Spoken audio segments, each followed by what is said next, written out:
Well, let's get more on that shark attack that has left a 12-year-old boy fighting for life in Sydney. Joining us live now is Giles Buchanan, Inspector for New South Wales Ambulance. Good morning to you. Good morning. Give us the latest, an update on this boy's condition. Obviously, this is an incredibly traumatic moment for him and his family right now. How is he doing? He remains in a critical condition at the Children's Hospital at Randwick. So talk us through those first moments when your ambulance officers were on the scene. The boy was retrieved from where the incident actually occurred by the police launch behind me in Grey, and was brought to our waiting resources down at Rose Bay Wharf. We had a intensive care paramedic unit, road medical team, also care flight medical team was there, and a motorcycle rapid response unit as well as a inspector. They've taken over care from police, who I believe were doing CPR at that stage, and also the boy had a tourniquet put on both of his legs, which was most definitely a life-saving intervention by the police. Well, Giles, I was just going to ask you about that because we understand that someone has actually jumped into the water there. It was very quick thinking by a friend of this young boy, and they have applied that tourniquet, and you're now saying that that was a life-saving move. Yeah, absolutely. I don't have all the details, but it appears that one of the boys has jumped in and retrieved his friend from the water, which would have been quite harrowing.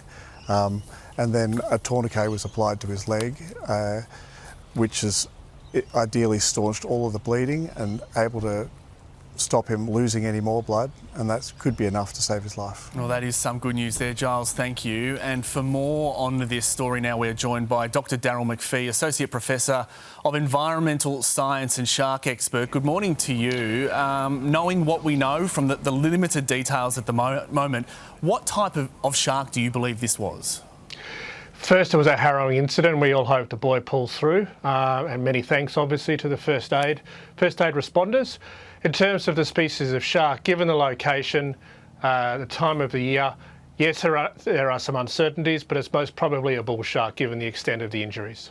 So you've got what seems like a bunch of kids jumping off a rock that a lot of people jump off in summer. Could that be a normal spot for bull sharks to hang around? Was it just a really, really unlucky situation? It is a really unlucky situation. There's only been 4 bites in Sydney Harbour in the last 50 or so years. Bull sharks do come in close to shore, so that in itself is not unusual. But another bite in Sydney Harbour is unusual.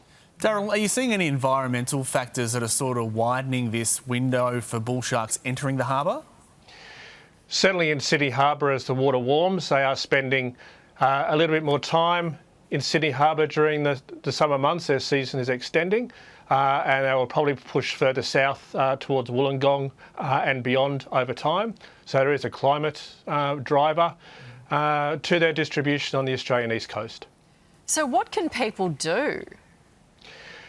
In terms of swimming in Sydney Harbour, really you need to be swimming in those enclosures wherever possible. People can look for using a personal deterrent that's been independently tested, but obviously we really need to be focusing on the boy and his health at the moment. Yeah, we absolutely do. Daryl, I just need to ask you, are numbers of sharks actually up at the moment? Are we seeing that, or are we just seeing more incidents and a wider window? We have no good estimate of the size of the bull shark population or trends in the bull shark population beyond that changing of habitats and that pushing further south. Okay. Dr. Daryl McPhee, thank you very much for your time this morning.